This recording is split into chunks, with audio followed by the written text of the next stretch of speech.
Welcome, everybody. We are getting ready to start the second episode of our e-commerce webinar with Duda. Very excited.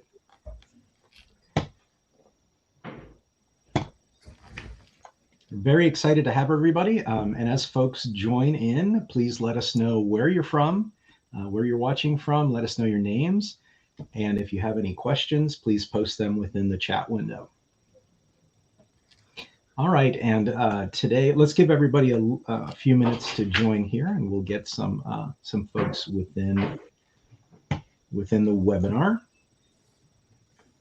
And we're going to talk deeply about psychology today. Gabriela, Kieran, welcome. Very excited to discuss all things emotional. Yeah, you're right.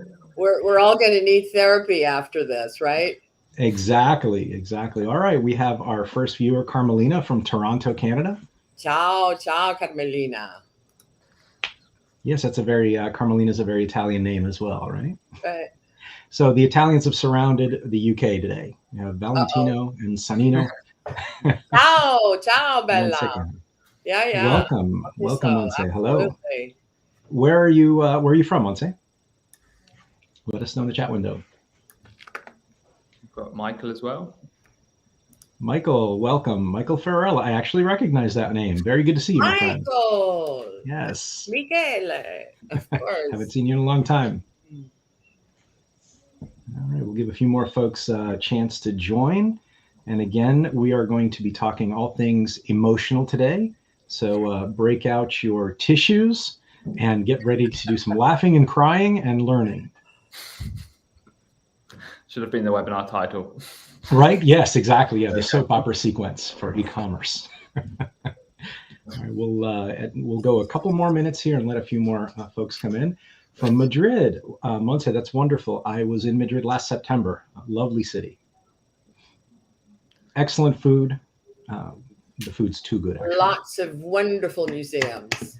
Yes, fantastic town. In Madrid.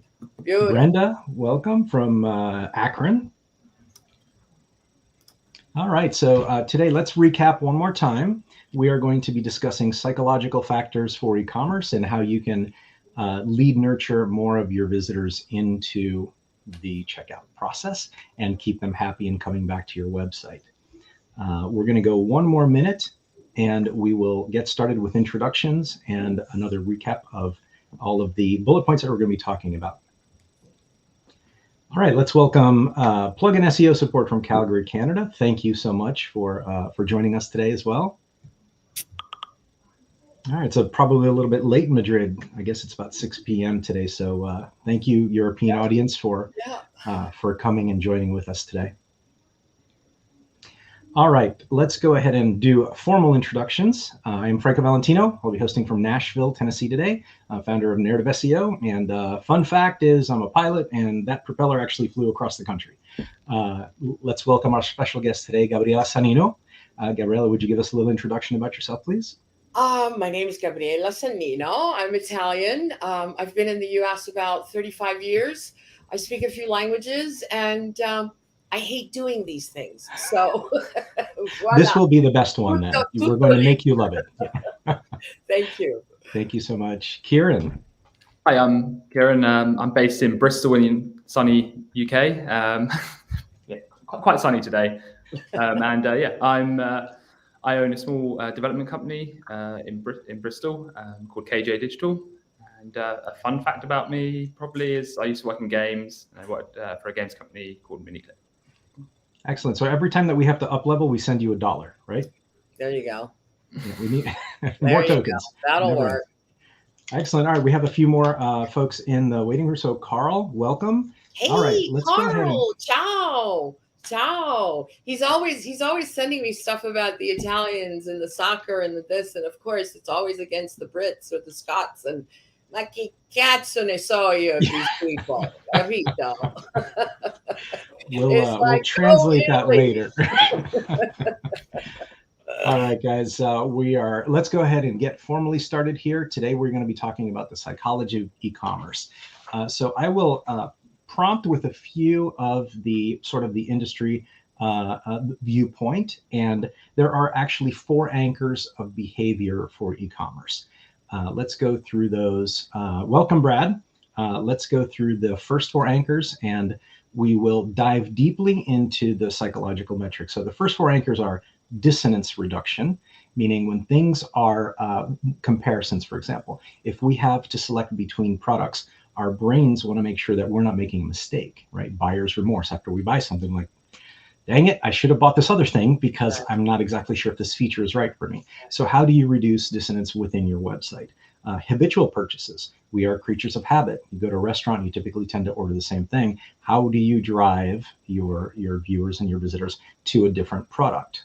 So that's number 2. Complex purchases, things that have a difficult buying cycle or a complex feature that you have to make decisions on. That can be difficult to close, right? So if we're looking at lead nurturing and then eventual sale, reducing complexity is very, very important. And then variety. When we're presented with many, many choices, we have a problem, right? In deciding which one we want. Famous last words is asking my wife what restaurant we want to eat at tonight, right? There's never a decision. So variety comes into play. How do you put things front and center? And then obviously there are psychological metrics like Cialdini's 6 factors of influence that we're going to dive into today. So Gabriella, with that, I'll give you the floor to get started and present us with some options here. All right. So let me see. Oh, there we go. Voila. There we are. Well, when I think about, e-commerce and where I started, it's, one of the most recognizable names is Amazon, right? It started as an online bookstore, as we all know, and it competed with Barnes and Noble. But once it IPO'd, shopping was never the same. And so they kind of started this movement. And when they started, expanding their services beyond, and then they added that free super saver shipping. I mean, people were just going crazy. But I think what really took off with the online shopping was that one click. Okay. It changed the way people buy.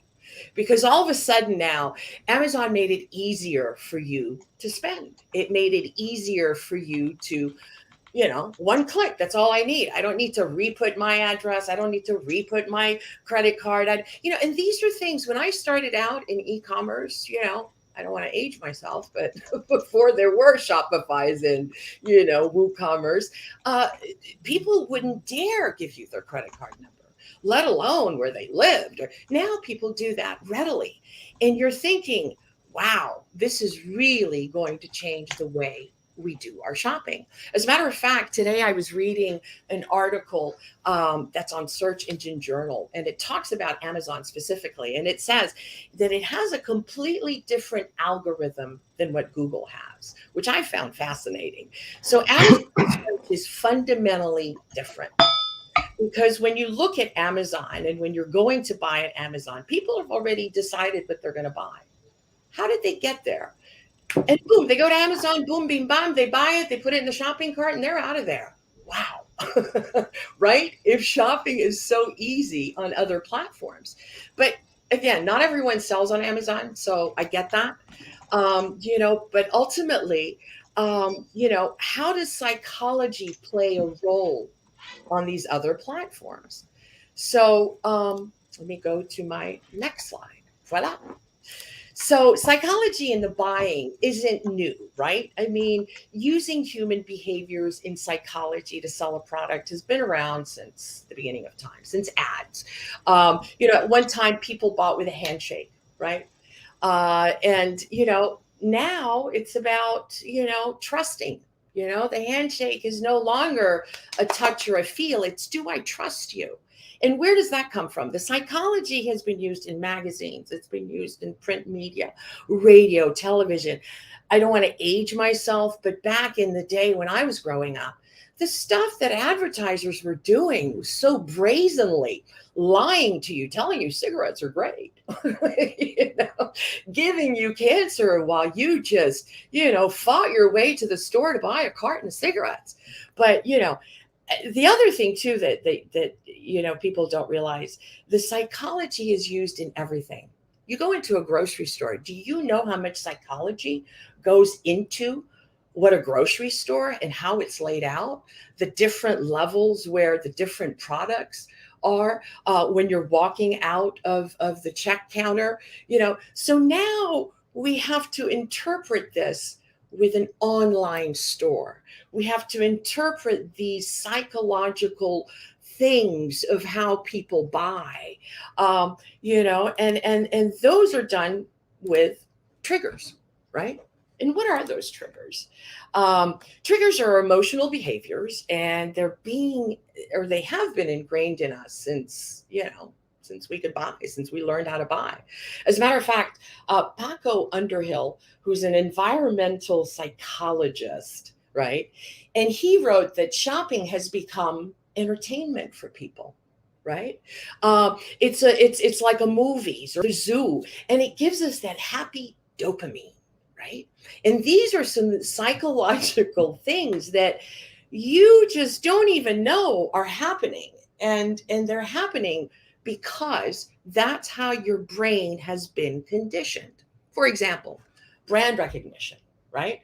How many of us use the same products that our parents used? I know if you open my cabinet under the sink, I have 409, I have Mr. Clean. Those are all things my mother used to use. And it just continues. Or scarcity. Toilet paper, anyone? Remember that? In the pandemic, you couldn't go into a store without, finding aisles and aisles of missing stuff, but toilet paper were like the biggest thing. I'm like, wow. And social proofing, which is a sense of belonging. So these are emotional triggers that have to translate into your e-commerce window shopping kind of thing. So how do we address these triggers online? Again, we don't have that store, we don't have that layout, we don't have that, but we still have that trust, right? And again, when I started, trust was about a sign, right? So trust signals give people that warm, fuzzy feeling. VeriSign, if I'm not mistaken, was one of the first, logo stampa that, you could put on your website page, and people knew right away, what it meant. It was security, right? And as a matter of fact, that slide that I'm showing, you can see from the heat map, VeriSign is like one of the top signs that people recognize and trust, right? So then there's that guarantee badge. That's another thing that gives us that warm, fuzzy feeling. Oh, they're going to guarantee me that if I'm not happy, they're going to return it, or they have free shipping, or, there's just, again, it's that trust that is instilled in our psychology. Membership badges, those are huge, right? Merchant Circle, that I don't think ever even existed prior to online shopping. Now they have a little badge. We all know Google Trusted Store has a little badge. So badges are important. Membership badges, if you're part of the BBB, if you're part of, Google Ad Partners, those are all important things that visually registers as trust. We can trust these people, right? Automatically, it happens. And then last but not least is social proof. Believe it or not, I think, and I could be misspeaking here, but a couple of years ago, 5 years ago, I didn't see as many of these Yelp reviews and Google reviews and, on Shopify, on WooCommerce. Now they all have them, because it's social proof. It tells you that, your brother or your cousin or your friend has bought, and you see their review and they're like, oh, wow, okay, yeah. Now, so those trust signals are about, Yeah. Gabrielle, I would like to, if I can, mention one thing that we have seen how important this is, because we've seen instances where you migrate a website to a different platform, And within that platform, something is missed on the social proof side. Like we've seen, for example, a review, just a simple review on a contact form, reduce the conversions of a form by 30%. Right, which is massive when you think about it. All it is a review. So the importance of social proof, which is all of the four topics we're talking about, is very, very important. So we want you to kind of understand that, especially in e-commerce, trust is everything. We talked last webinar, we talked about speed and the fact that if a website is slower, you just don't trust it because there's just something feels off. This is a very similar thing. It's exactly the same thing. It's just that you're delivering that trust signal through a different visual representation. And Kieran, do you have any, because as a developer, right, do you have an example for us as well to kind of talk about this point? Yeah, absolutely. I think it's a good point on the overall trust signal as well, because particularly whilst implementing this, I observe my own behavior and see that when I look at a site and it takes a bit longer to load, and this is more from me being, that's technical aspect of it. I won't trust that brand because I don't believe they're investing in their infrastructure. And it's a very sort of strange process. But then I feel like that probably loops it across to, okay, if the website slow, is their delivery going to be slow? All of these individual pieces. And that's why companies like Amazon are investing so much, as you mentioned before, Gabriella, into, they constantly publish these best practices on how they keep their site fast, and the design hasn't changed. So it's it is absolutely. And when I check out, for example, when I jump onto that checkout, how many times have I accidentally sent the product to the wrong address, not to the office instead of to the house, because it's so easy. So all the time. Yes, I definitely think from our side, when we do migrate sites, we have generally, if you make sites faster, we see a minimum usually of at least 0.5% in increase in conversion rate, dependent on the speed change, but then the security badges as well. It's interesting because the security badges themselves, it doesn't necessarily mean the person has actually got that security badge. I'm not saying you should go out there and put these on your site, but the interesting thing about this is it's an image. And absolutely. It's incredible, isn't it? The advantage. It's amazing what a visual does automatically. And a lot of people forget that we are human creatures. We have been raised to, whether it's culturally, whether it's the way we speak, whether it's the way we were educated, whether it's environment, we already bring in so much of our own psychology, into our buying processes, that if you take the time to know who your buyers are, guess what? You know how to sell to them. Right? Because certain colors are going to trigger certain housewives, or if you do 2 for 1, it's going to trigger that woman that's trying to buy from a coupon, or there's different ways that you can entice people. But the number one thing to me, and what I've noticed in the last 10 15 years that I've been working with e-commerce, is social proof. That is a huge thing. One thing I did catch today during our Twitter repartee, somebody asked about pricing, and how important is pricing, as far as, does it really play a part of a trigger? Of course it does. I mean, we've all seen, buy now $19.99 versus, $21.55. That $19.99, it just looks better. It looks lesser, and it's not practically 20, but and that's called a charm pricing. That's where you kind of charm them to come in. Then there's that prestige pricing where you're charging a little more, but guess what? You're getting quality. You're getting prestige. You're wearing a Balenciaga. You're wearing a Chanel. So pricing definitely plays a role in how you set up your page. That's likely an entire topic all in of itself. Oh, right. I saw it on Twitter, and I wanted to kind of, as a matter of fact, I threw it into my notes to remember to mention it, because it is an important trigger. Absolutely. And you're right. I don't have a lot of notes on it, but I did want to mention it because it is an important factor, and it does trigger, how people buy. Absolutely. I do think on this as well. This is the social proof aspect of it, and just adding, featured by logos or used by logos, which is quite a common one.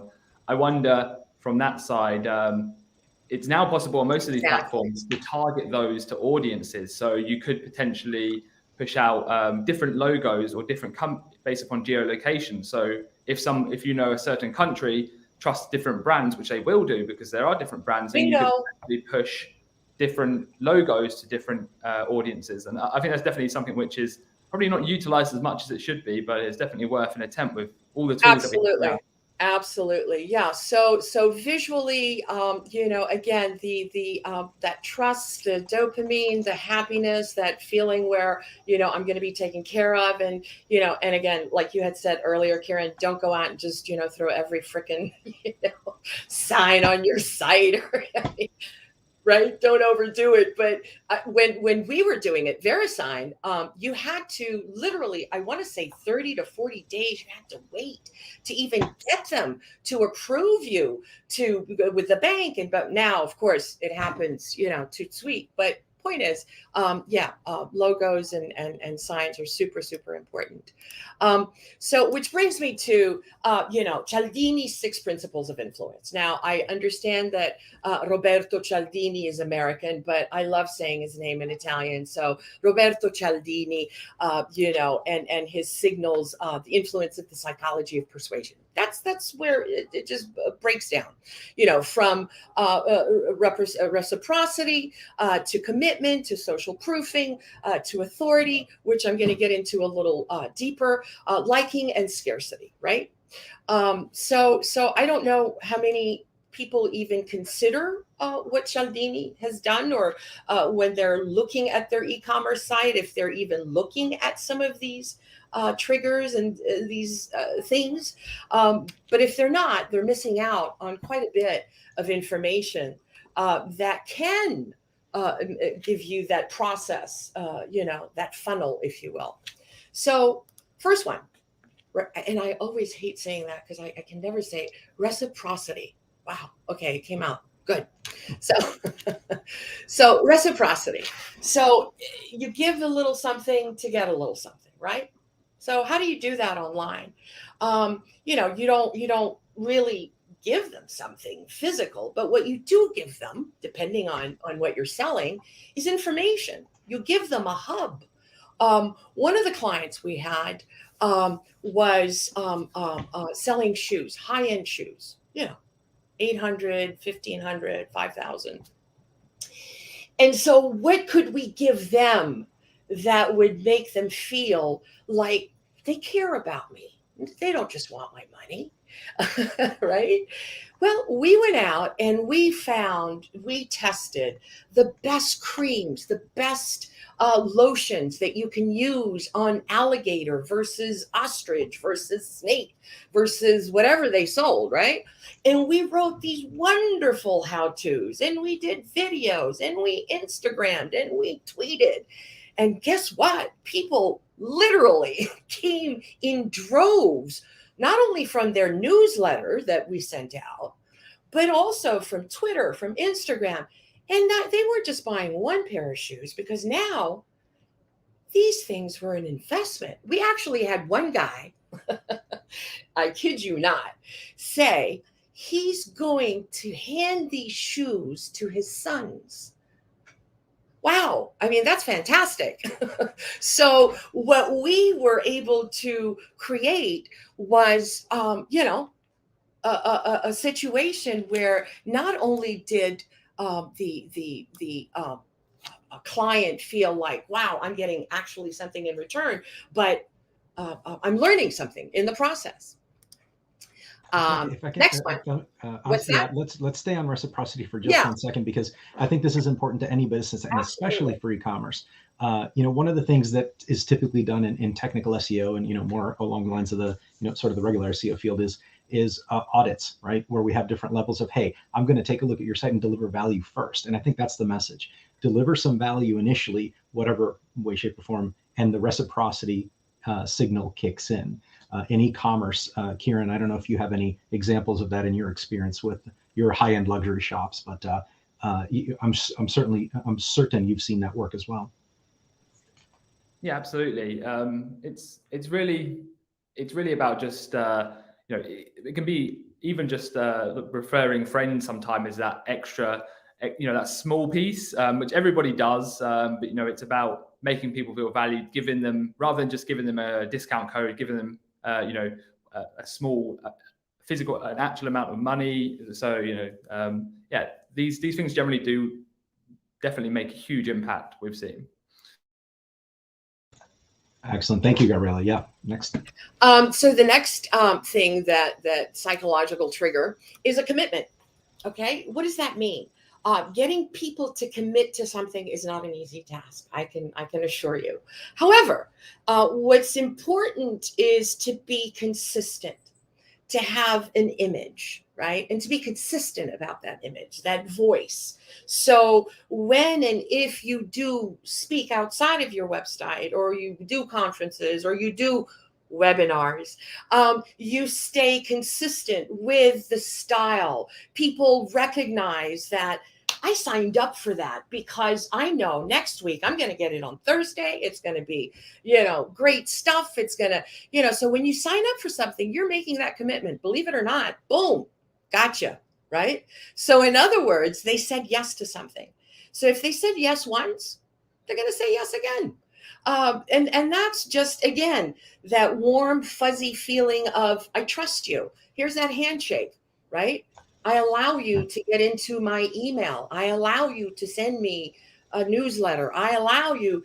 So for an e-commerce site, how is it applicable? You can provide wish lists. You can, an opportunity to share your brand, an opportunity to share your videos, an opportunity, obviously, if you have a blog, to share your blog, the ability to rate a product. That's huge. Okay, because now you're allowing that back and forth. It's not just, our product is great and, no, guess what? The people are saying your product is great. They're rating you. And so now it's no longer, as a matter of fact, I wanted to add this to the slides, but I didn't have time, or I didn't think about it. But Scott Cook, founder of Intuit, he said, a brand is no longer what we tell the consumer it is. It is what consumers tell each other it is. That's a wonderful point. Mind blown. Yeah, because it's true. Right? Absolutely.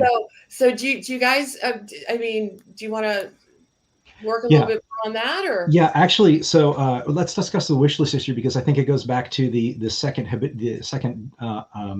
factor of behavior, which is habitual purchases, right? So creating that habit, knowing that you're on the brand, which is why we always go back to Amazon. We know we've got a 2-day delivery. We know that we've got 40% of the page is social proof that we're going to look at, right? And that consistency and habitualness, I think, comes into play in your slide with commitment. So that's really good. And the perception issue on the commitment, which I think is your quote from Scott Cook, makes a lot of sense, right? We are, perception is reality. The way that people think about you is really, really what it is. And I would say as well, in some cases, we've seen it with emails as well. When people try and measure the ROI on an email, sometimes in a simple way, the first email they send out, they test email marketing, they send out their email, and they have a very small percentage of conversion. Well, over time, what we generally notice is that goes up. It's consistent. It's never that first email, and it's exactly the consistency that people expect, because we're all fighting for that space in people's inboxes.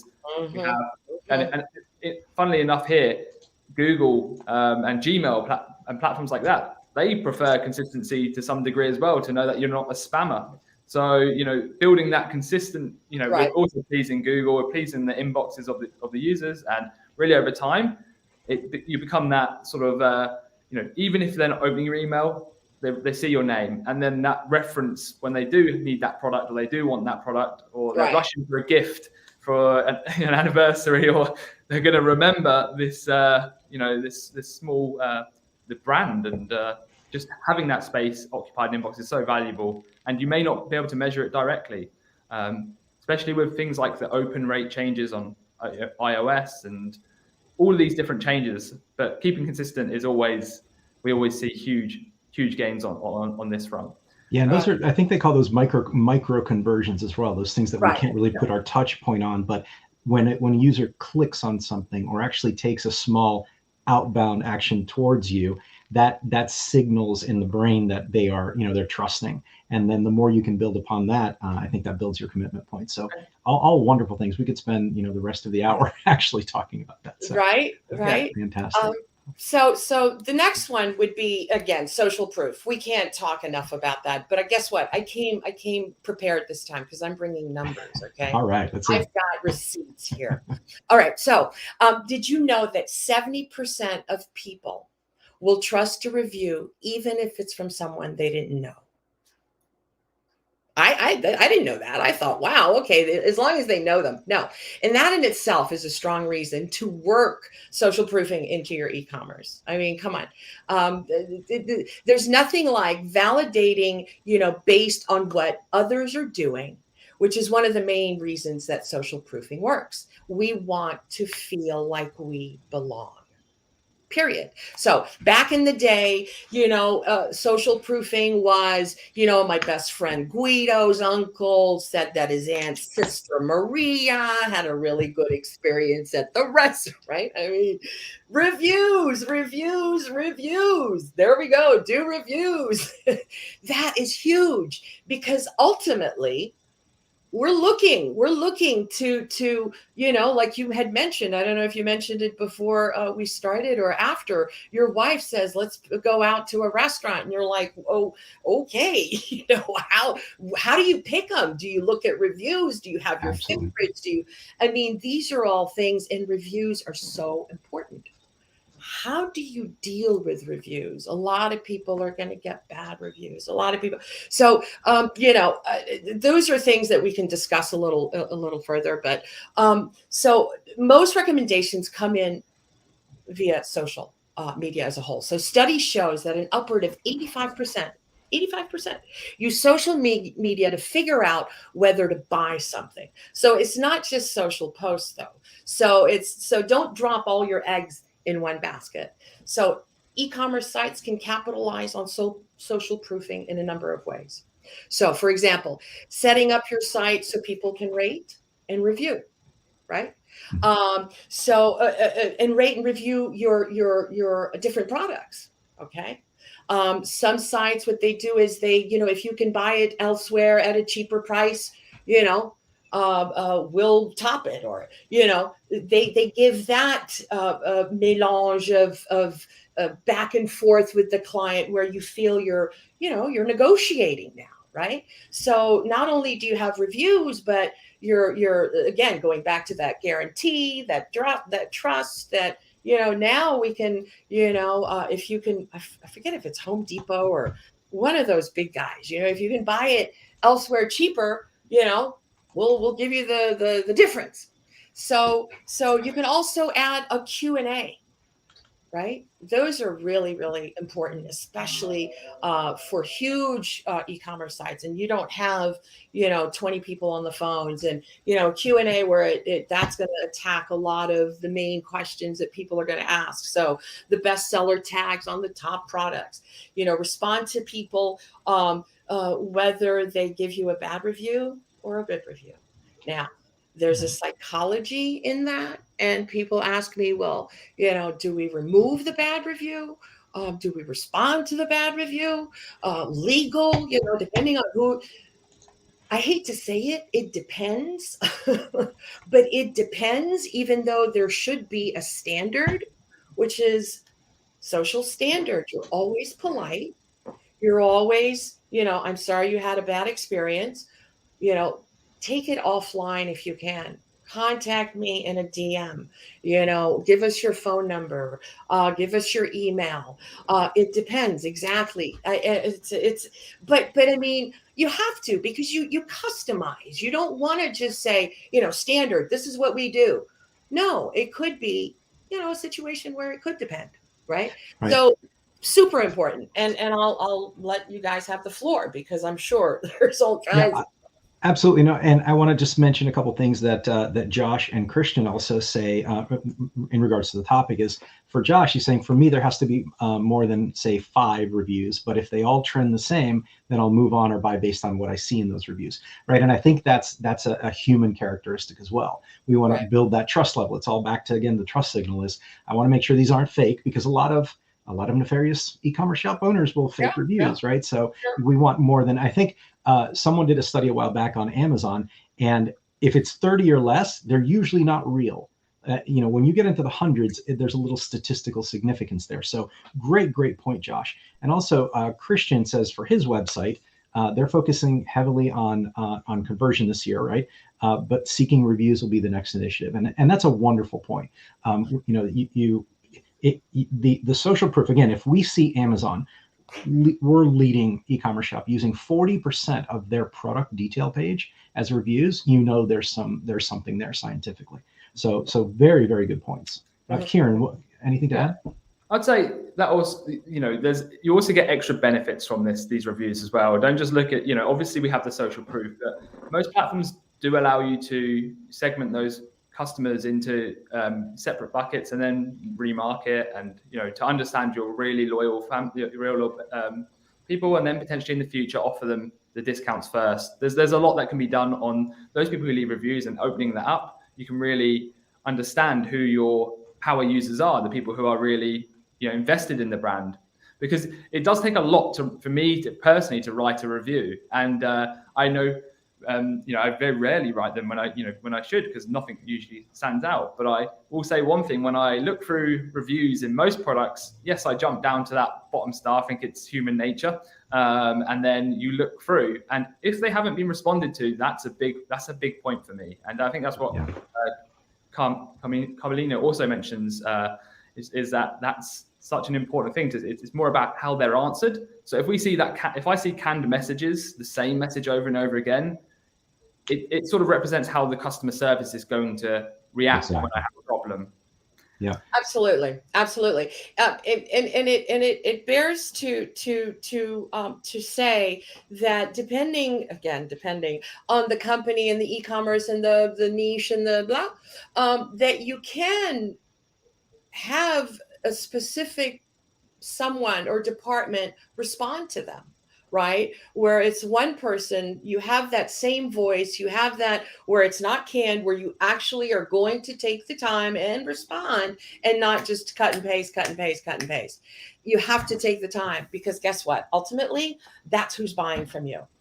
And I've seen, there's been many cases where store owners have responded to a completely absurd comment or review, and then that's gone viral in itself, the response from the store owner, and then people pile on and buy lots more products. So there is benefit to customizing the messages. It does come across as human rather than a robot. Right. Which I'm going to touch on later as Twitter. One of the biggest favorite is Wendy's. The way they respond, they're sarcastic, they're cute, they're kitschy, and guess what? They smack you, but they smack you good, because everybody's laughing and they know it's all in jest. And so, there's that too. So that takes style, it takes talent. And sometimes it takes the legal department saying it's okay. Exactly. Right. Don't want to get in trouble. But let's end this part, social proof part, with a quote from Christian as well. Christian's knocking out of the park today. Is review responses should be written to the next consumer. That's our general guide.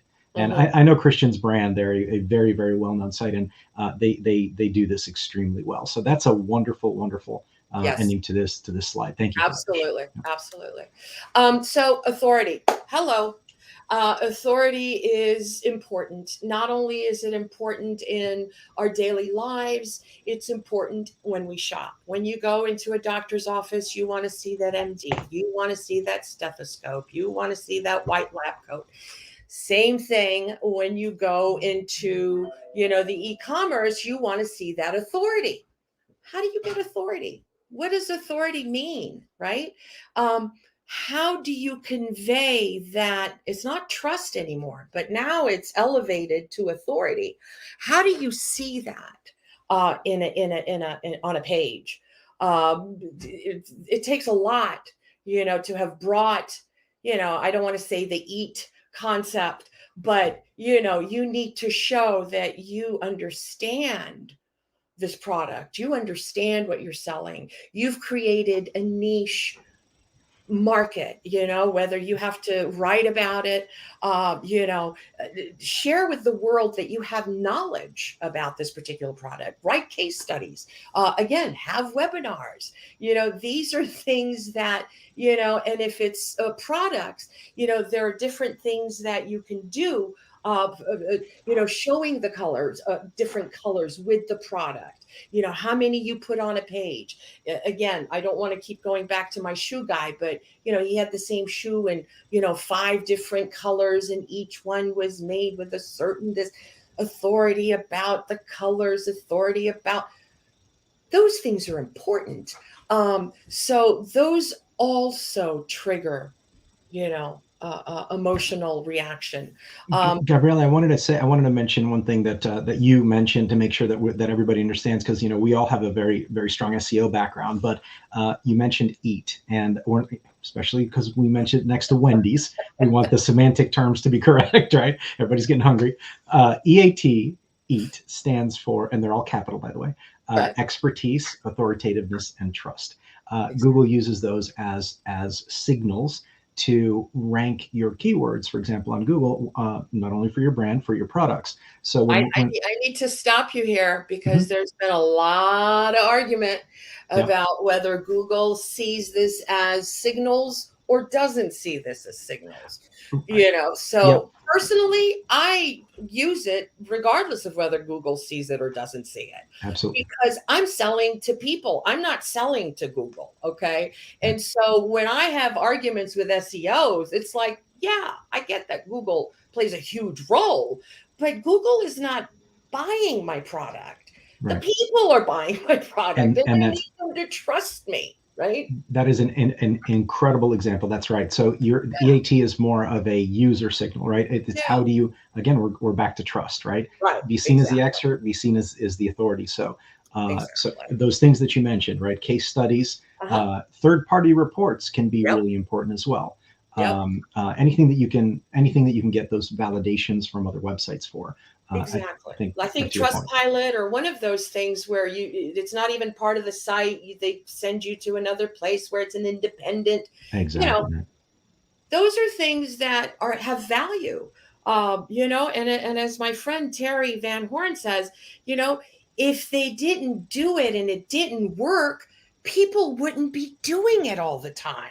And it's true. If people didn't do it and it didn't work, they wouldn't do it. People are doing it and it works. Right. So voice of the customer. Exactly. So, and color, we go back to color, and we can, break down what colors, attract what, impulse shoppers, especially, fast food outlet malls, those are the bright colors, bright orange, the blues, that grab your attention. So those are all things that, buyers on a budget, believe it or not, I think, I want to say teal green or something like that. It just lets them know that they're not going to get, this outrageous price. And so weird stuff that really triggers, and I would love to get more into the colors, but I'm not well informed about that. But it is an interesting topic. Totally. Something else to research. Absolutely. So, all right. Liking. Let's hear about this. Yeah, liking. So we already know the more you like someone, the more they can persuade you into doing something, right? So according to Cialdini, although we like people that are similar to us, right? That pay us compliments, that cooperate with us, that have the same common goal. So the liking principle, right, is related to the authority of social proofing, right? So it applies to arguments that of people that how you relate with people in real life is the way you relate to things online. It's that simple. So when a customer looks at your site, is it appealing to the eyes? Is it, a bunch of products coming at them? Is it a page with nothing but products and prices and none of it makes sense? Or is it nice? Is it comfortable? Is it window shopping? Do you have good customer service? That's important. Customer service is huge. I know when I need to get something done, I get on Twitter and I grab customer service, whether it's AT&T or Netflix or whoever, because I'm not sitting on the phone for, 20 minutes when I can get them to respond, toot sweet online. So again, getting back to Wendy's, right? Just their bio. I even wrote it down. Their bio speaks of snark, we like our tweets the way we like our fries.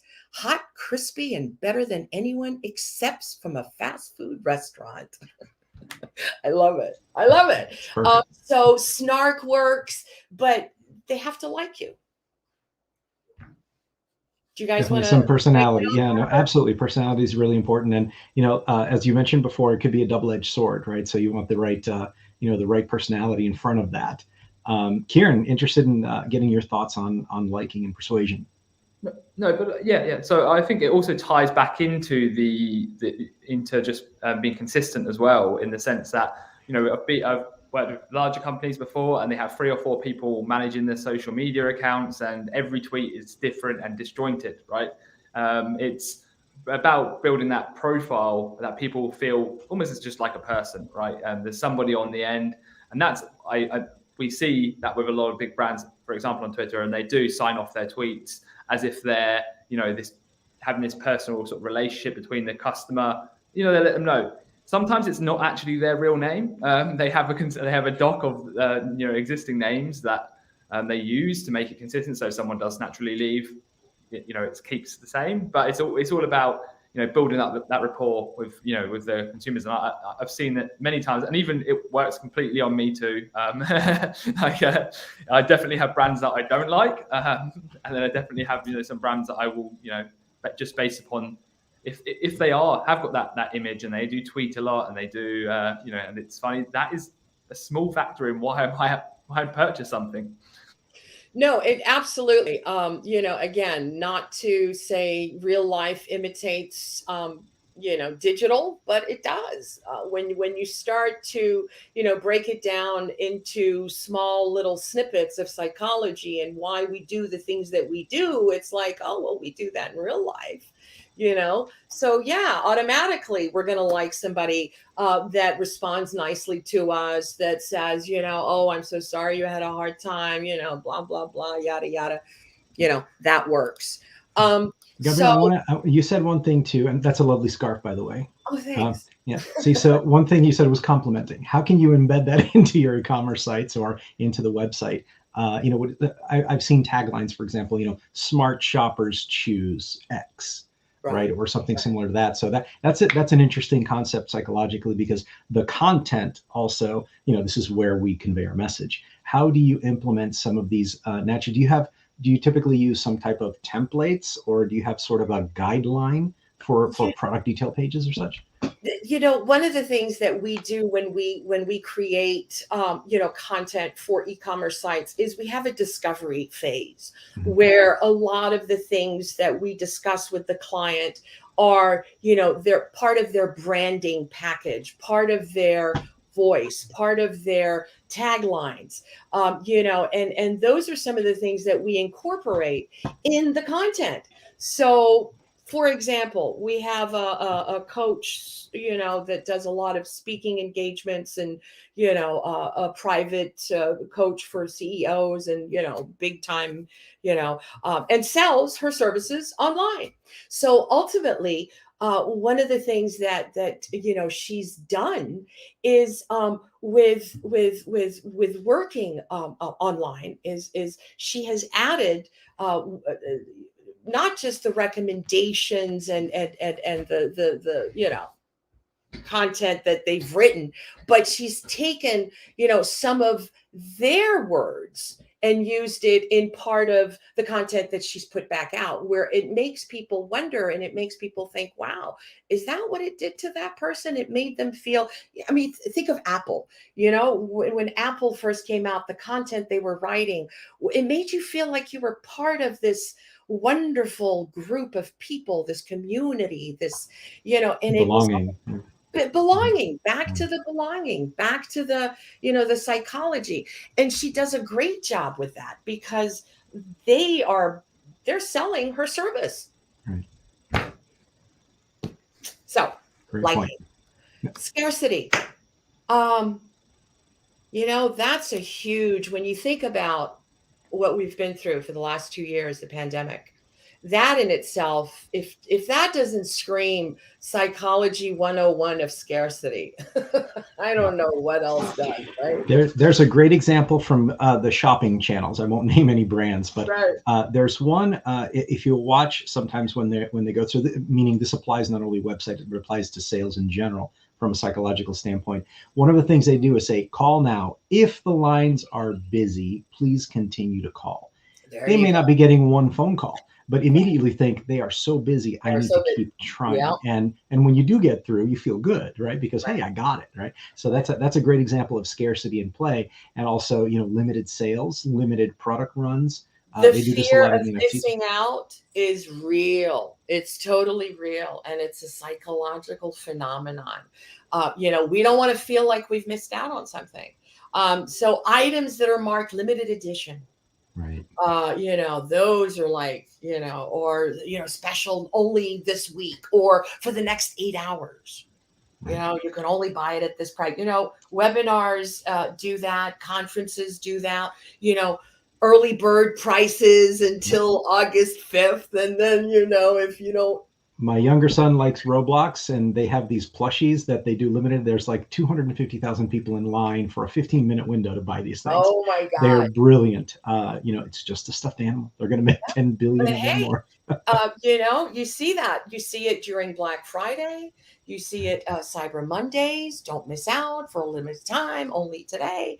So it's not enough to tell people that you have good products or services, but you have to sometimes use scarcity. When you have too much, there you go. Yes, FOMO, fear of missing out. Absolutely. So, 5 hours left, 19 hours left. Those are things that are, how do you relate that online? Kieran, you can tell me some of the stuff that you guys do with the little pop-ups and the little hideaway and Yeah. You can generally find there's lots of different platforms. There's lots of different plugins. Generally, the way we go about this is we use tools like Google Optimize to test these components and run the A/B tests to see how that impacts. Make sure we're measuring at least. And for example, just one left now. It's also very much about messaging. We've seen a few cases where just having back order or versus out of stock can be better. Or sometimes just going out of stock can be a good thing. So it really depends on your brand. If you're a high-end fashion brand, then you want to go out of stock. Absolutely. That is important. Because it's last year's product. Absolutely. Balenciaga did it. The shoe guy did it. A lot of people that are in fashion, and I could never understand. I was like, but why don't we just send him to another page where we're selling a different product? And they're like, no, because it's a completely different, it's 2022. What are you talking about? Brad brings a wonderful example too. And we want to touch on this one. It's American Airlines. 3 tickets left at this price. Absolutely. And the second you refresh that page, the price just went up 20%, right? It's very programmatic. Yeah. Josh also mentioned the video games too, right? They have a scarcity down pat with limited pre-orders and then tiered versions of the game. And I think that's their revenue model, right? Is there's a new season in Fortnite. How do you implement those types of, hey, I've got something coming, fear of missing out, right? And then there's scarcity with you only get it for a week, right? There's only a week to be able to get in. There's a million people waiting for it, and you've got to buy now. So, great examples.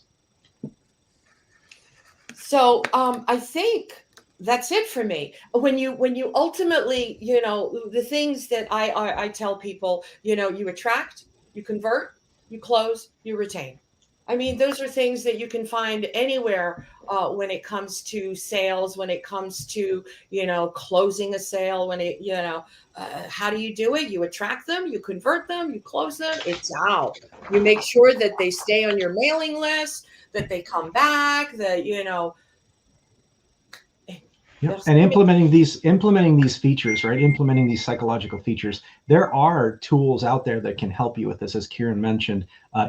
Some tool. There are review platforms that you can embed natively on your website.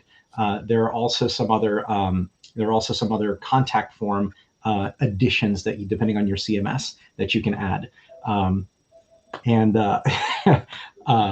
Just had to share. Yes, we have to share the sleeping puppy in the chair. That's just wonderful, right? My assistant, who's doing absolutely nothing to help. We will buy anything from him. At least he's been super quiet. He didn't bark, so good boy. That's excellent. Yes, congratulate him for us. There are 4 things I wanted to make sure that we talked about, or that we should talk about in our last 5 minutes, and then we'll open up. Obviously, if you have any questions, please share them in the chat window. Number 1 is things that change. Gabriella mentioned that we've gone through some tremendous things in our lives over the past 2 years. So those shopping behaviors that we talked about, dissonance reduction, habitual purchases, complex purchases, and variety, they're also affected by convenience factors. I want my toilet paper and I want it right now, regardless of how scarce it is, right? Cross-device compatibility, big word for saying it doesn't matter whether I'm on my phone or on my iPad or on the website. I want a smooth experience on your website. I don't want to have to deal with a different mobile view. I don't want to have to deal with problems on my iPad that I don't have on my phone. Make sure that your websites work on all of them, right? And I think that's a big psychological factor, because the trust comes into play again, right? Omni-channel, right? You have to be everywhere. If you're advertising, let's say you're doing PPC and you're also doing organic, you should be on social media as well. Instagram purchases, they're wonderful channels. TikTok, outsized organic reach right now, like Facebook in the early days when you hit a post and you can reach 200, 300, 400,000 people. That doesn't happen anywhere except TikTok right now. So again, in the psychological life, this is where we are. Meet the customer where they are. It's kind of like fishing, right? We want to make sure what bait are we using and are we fishing in the right pond, right? And at the end of the funnel, effortless checkout and shipping. We shouldn't have to think as consumers, right? When you guys go to a website, that's the rule, right? Don't make me think. Just, I want to buy this, I want to hit the button, and I'm done. I want it to show up at my house, right? The less complex that we can make that process, the more success we have. So closing points. Gabriella. Oh, you're muted, dear. Sorry. Sorry about that. That's all right. One of the things that I could probably continue talking about is, again, human behavior, human triggers. Each site is going to have different things, but I'm sure there's somebody that wrote the standards of how an e-commerce site attracts different users. And I'm sure Shopify probably has huge studies. So does WooCommerce. I mean, they don't build these things unless they work, right? So what I've noticed with this pandemic, with this, my God, there's so many different services, like with food, where you can shop online for groceries, or you could shop online for food. I mean, now you're competing with, 5 different services. So what's going to attract you? Well, it's convenience. Is it price? Is it quality? I went through like 2-3 different services. I finally found one, and then their quality kind of sucked after a while. So I stopped using them altogether, and I'm back to cooking again. Yeah, consistency, right? There you go. Especially with food. Right. So yeah. So in closing, keep an eye on who your consumers are. If you're launching a new product, do your homework. Because guess what? There's tons of other people that are doing the same thing, which is good. Competition is good. It makes you do things better, right? or at least I think it does. Competition keeps you on your toes. So one of the things that, I tell clients, because a lot of them are like, oh, well, we don't have competition. Yes, you do. Google says you have competition, whether you think you have competition or not. Another topic. So yeah, things have changed. Make sure you understand your users, do some research, and that point's well taken. Happy Yes. shopping. Happy shopping. Yes. Kieran, final 30-second closing thoughts. I'll just say really it's about testing, right? As well. So after you've done the research, start testing this. You can use, there are plenty, as mentioned before, there are plenty of tools. Test with small changes, because generally, changing one thing would impact all areas. It's going to, if you add reviews, it covers quite a lot of the principles, just to start with, and so it's, think of it as a holistic approach, and just test. Excellent. Yeah, testing critical, and you can't manage what you can't measure, right? All right. Well, thank you everybody for joining us today. We had a great time. Thank you very much, Gabrielle and Kieran, for doing this with us, and thank everyone in the audience for comments. Very thoughtful, and go out and sell. Thank you. Ciao. Ciao. Ciao.